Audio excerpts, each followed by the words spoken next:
का शुमार दुनिया की बेहतरीन मसाजिद में होता है। यहाँ पर गर्मी हो या सर्दी हो, सियाहों की आमद का सिलसिला जारी रहता है। अलियासी मस्जिद को 1932 में उस वक्त तामीर किया गया जब मुसलमानों और हिंदुओं में यहाँ एक बहुत बड़ा तनाज़ा था। यहाँ पर पानी का एक चश्मा था। मुसलमान यहाँ पर मस्जिद बनाना चाहते थे और हिंदू यहाँ पर मंदिर बनाना चाहते थे। ताहम उस वक्त के डिप्टी कमिश्नर ने ये फैसला किया जो सुबह जल्दी आएगा वो यहाँ पर अपनी इबादतगाह कायम करेगा। मुसलमानों का जज्बा ईमानी था। मुसलमान रात को सोए नहीं और रात को ही एक कच्ची मस्जिद तैयार कर डाली और उस वक्त के डिप्टी कमिश्नर ने यह फैसला दिया कि यहाँ पर मुसलमान अपनी मस्जिद तमीर करेंगे। नाजरीन, जैसे ही आप मस्जिद के अंदर दाखिल होते हैं तो आपको एक बहुत खूबसूरत फव्वारा नजर आएगा जो मस्जिद की खूबसूरती में और ज़्यादा इजाफा कर देता है।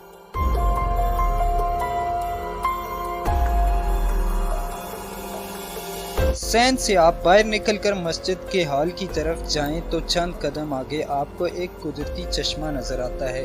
इसका पानी इंतहाई ठंडा और मीठा पानी है। ये चश्मा एबटाबाद के लोगों के लिए अल्लाह ताला की तरफ से एक खास और नायाब तोहफा है।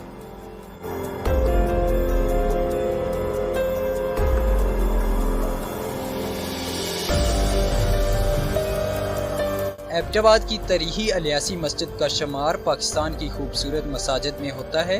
मस्जिद का फ़न तमीर तो मुनफरिद है ही, लेकिन यहाँ की लजीज पकौड़े भी अपनी मिसाल आप हैं।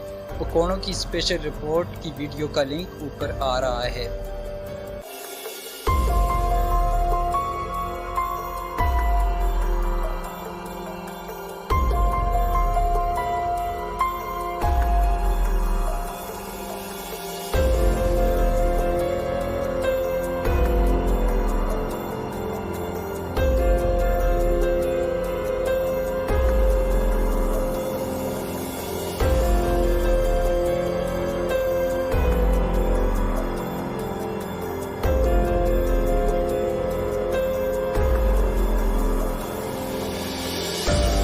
हम लाते हैं एबटाबाद से फ़नी, कॉमेडी, कॉमन सेंस और डॉक्यूमेंट्रीज़ की दिलचस्प वीडियोस। अगर आपको हमारी वीडियोस पसंद आए तो हमारे चैनल को सब्सक्राइब, हमारी वीडियो को लाइक और अपनी कीमती राय का इजहार कमेंट्स बॉक्स में करें। बहुत शुक्रिया।